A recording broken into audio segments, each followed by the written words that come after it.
Hi. Okay, let's take a look at week one, the assignments that you're going to be doing for this week.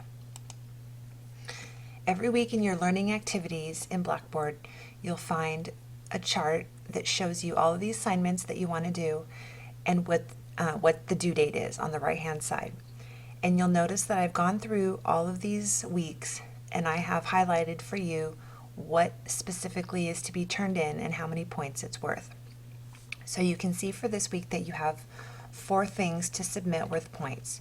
You have your introduction blog with the written reflection regarding the page of St. Martin's Guide, and that's a 10-point assignment. You can turn that in together. You can either write it all together as one assignment, or you can write your reflection separately as a Word document and then attach it to your introduction blog. Either way is fine with me. You have some chapters to read from St. Martin's Guide, getting you familiar with writing, with looking for research, looking for credible research, how to evaluate what's good, what may be questionable as far as validity. You have the Writer's Brief Handbook, which is going to be a resource very much useful in this class about how to write, expository writing, research, citing, all of that. So that'll be a handbook to keep nearby. You have your library research assignment. This is a 50-point assignment that is going to help you with how to navigate the CBU library. And then you also have a citation activity where you're going to practice your skills of writing in MLA and APA format, your bibliographic entries. And the last assignment is something that I added because I feel like students need a lot of extra help, and that is in writing thesis statements. So we'll go over that in a few more minutes. Okay, so then as you scroll down in your learning activities in Blackboard, you're going to see each of the modules that you can go into. So in the first one here is where you'll find my PowerPoint and you'll find my lectures that you're looking at now. Underneath it is going to be the link to the research module for the CBU library. So you'll click here and you'll go into it and navigate through the activities, and then your assignment is exactly here. And this is what you'll fill out, answering the questions about how you go about your research process. As you go down, you're going to find some videos posted on MLA and APA format. These are videos that have been added for you by Blackboard, and it takes you through the basics of MLA formatting or APA formatting. Okay, you're going to need to determine which style of citing you're going to want to use based on your major. So I'm going to ask you to stick with your major. If you're an English major, usually they use the MLA, and then the humanities and arts will most likely do APA. For the next assignment, you are going to be expected to use both methods, but for the rest of the class, you can just pick the one that your major uses and stick with that. So you're going to watch these videos, kind of brush up on your skills, and then this is your 40-point MLA APA activity. And what you have here is you have 4 different modes of information. You have a journal article from electronic database, you have a book, you have a DVD, and you have a page from a website. And so you're going to click on each of these blue links and look at the information, like you're going to get the title, the publisher, the date, the year, all of that stuff, and then you're going to need to put it in the appropriate MLA and APA format as if you were writing a bibliographic entry. Okay, it's going to be important that you do this correctly because this is going to set a pattern for how you do it in the rest of our class, and the entire class is all about gathering your research, citing it properly in the right format. So each of these entries here are going to have 2 ways that you write it, an MLA way and an APA way. Okay, so they're 10 points each for a total of a 40-point assignment. Regarding plagiarism, it's always an uncomfortable topic if we have to talk about it after today, so I want to be very clear on it today. Plagiarism is definitely not allowed, okay, especially in the college setting, and it is when at any time a writer deliberately uses someone else's words, thoughts, knowledge, ideas without giving credit to them, okay, using it if it's their own. So I like to go by the rule of thumb in that if it's not common knowledge, if you can't assume that everybody knows it, then you need to cite it, okay, cite where it comes from. Anything you do, any ideas, even if you paraphrase them and put them into your own words, if you're still taking someone else's information, you must cite it. Reusing any of your own former writing assignments for CBU is definitely another source of self-plagiarism, okay? And so please don't recycle any of your old assignments. Everything has to be authentic and new for this class. And everything you submit, all major assignments that you submit, are turned in through a program called SafeAssign. And it's an online database that cross-references all other materials on the internet. And it always gives me a match of what percentage of your paper matches up with what's on the internet. And so we want to hope that that number stays low.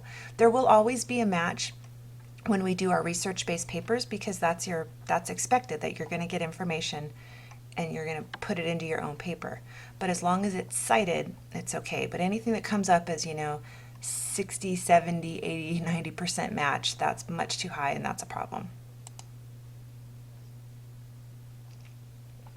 All right, so if this is a page taken from the OWL website, which you're going to look into, and this just shows you different ways to use some in-text citing, okay?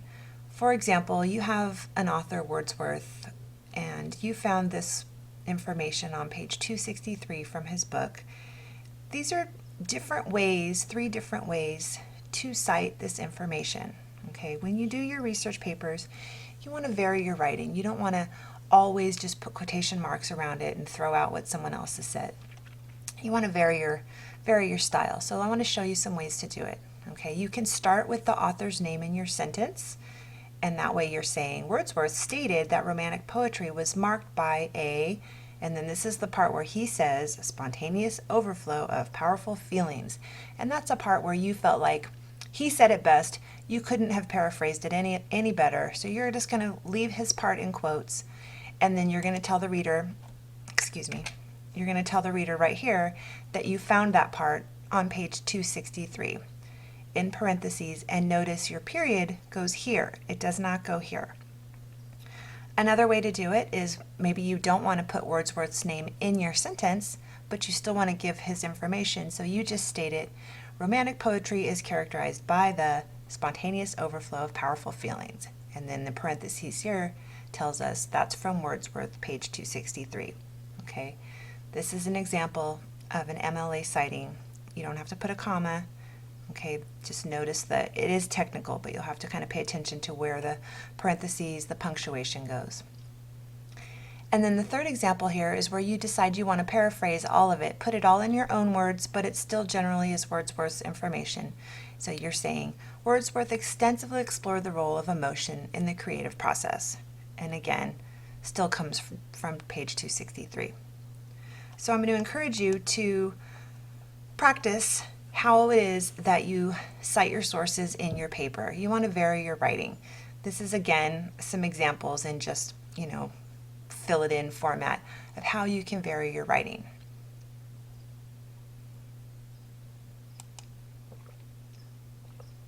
Okay, so let's go on to the thesis statement. This thesis statement can be a big beast for some people, and it doesn't really have to be. So I'm going to try to break it down for you. A good thesis statement needs to have 3 features. It needs to be very clear, it needs to be arguable, and it has to assert your specific opinion or idea or claim. Okay? There are some references and examples you can look on page 608 in your St. Martin's Guide, but we're going to practice this for this week, because a thesis statement, it's one sentence, sometimes 2, but not typically 2, that's going to drive your whole entire paper. Okay, it should be one sentence that, in the absence of all other else, I know that one sentence tells me what your whole paper is going to be about. Okay, And what happens is when you write your thesis statement, if you have a good thesis statement, then you should have reasons to support your thesis. And the reasons will break out and become the body of your paper. Okay, so for example, if I have a thesis statement that says smoking is the most offensive and worst possible thing you could do for your health. And I'm sorry, this is just a crude example coming off the top of my head real quick. That's definitely clear, it's definitely arguable, and it's got my opinion in it. Okay, I'm not giving a fact that says each year so many thousands of people die from smoking. That's not a thesis statement, that's just a fact. And that's not something that I can write my whole entire paper about. But I can write my whole paper about how I think smoking is so offensive and that too many people die from it unnecessarily each year. That can be a thesis statement. So then what I want to do is think of, okay, well, what are the reasons that I would have to support that statement?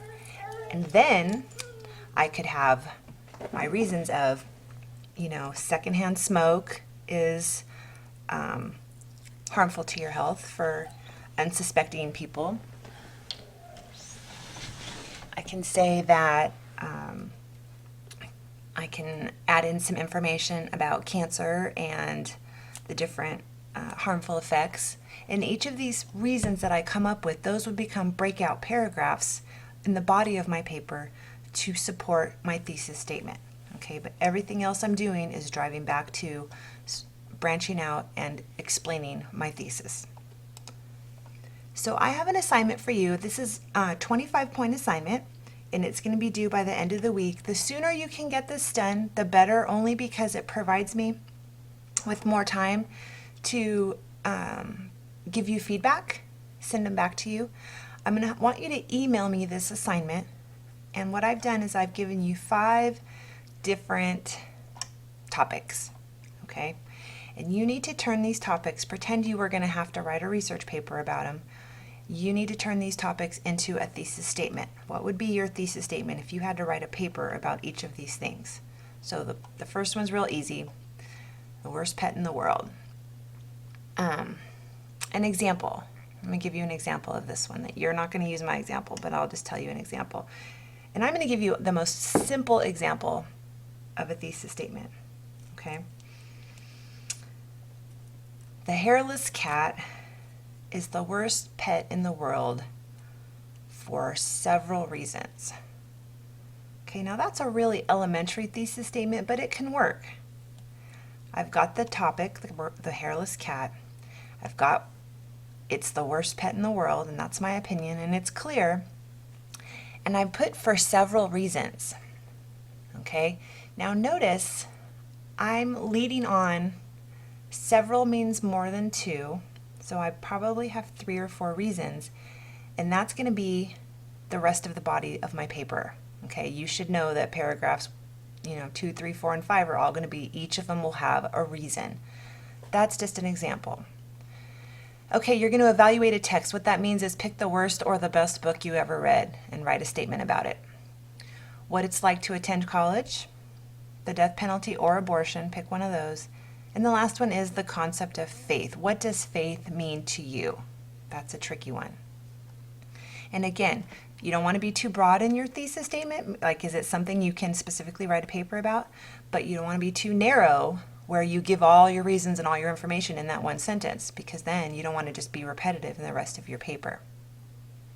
So this is something you're going to do. You're going to write these 5 sentences, and you're going to email them to me as soon as you get them done. I did say by Wednesday. Obviously, I'm going to be okay with it if you get it done by Saturday, but the sooner you can get it to me, the sooner I can get you feedback and you can start refining your skills in thesis writing. And in conclusion, just some tips for success. Plan a lot of time for revision in this class. Budget your time in small pieces because this is a lot to do, and if you try to just wait and do all of the work on Sunday, you're going to find yourself overwhelmed and stressed out. So please don't do that. Do plan a lot of time for proofreading. Share your work with other people and ask them to look at it for you. Please ask me questions. Don't hesitate. Ask at any time when you need a question. And the last thing that says is discourse community, but I'm going to ask you to hold off on this. This is not anything you need to do now. So thank you for listening, and I look forward to hearing from you soon. God bless.